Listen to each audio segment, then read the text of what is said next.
ડભોઈમાં પ્રજાસત્તાક દિનની ભવ્ય ઉજવણી કરવામાં આવી। સરકારી અને અન્ય કચેરીઓમાં જે ઉજવણી કરવામાં આવી છે ત્યારે શાળા ખાતે પ્રજાસત્તાક દિવસની ભવ્ય ઉજવણી કરવામાં આવી હતી। લઘુમતી મહાદેવિયા હાઈસ્કૂલ ખાતે ધ્વજવંદન કરવામાં આવ્યું।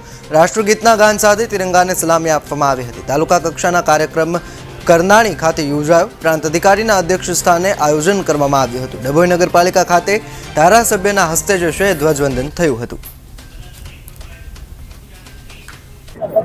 અને પ્રજાસત્તાક દિવસ તરીકે પણ ઓળખવામાં આવે છે।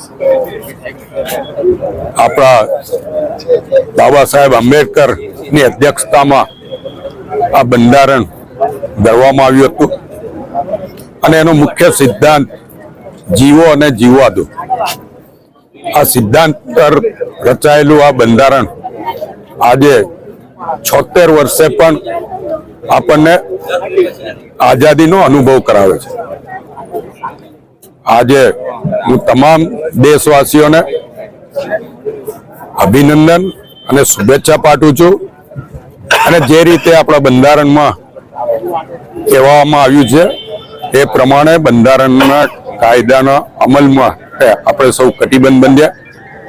આઝાદીનો મતલબ સ્વચ્છતા ના હોય, આપણને બોલવાની આઝાદી આપી છે પણ સમજી વિચારીને બોલવું જોઈએ।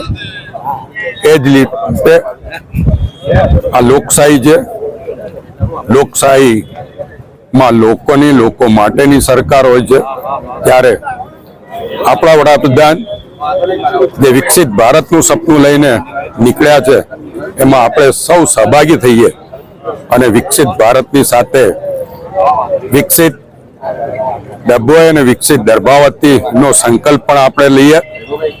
અને આજે જ્યારે દર્ભાવતી નગરપાલિકાના નવા બિલ્ડિંગ ખાતે પ્રથમ ધ્વજવંદન મારા હાથે થયું છે ત્યારે આ નગરપાલિકા દ્વારા નગરના તમામ લોકોના નાત જાત ધર્મના ભેદભાવ વગર કામો થાય અને નાની મોટી સમસ્યાઓનો ઉકેલ આવે એ માટે આ નગરપાલિકા બિલ્ડિંગ પ્રેરણારૂપ રહે એ જ અભ્યર્થના।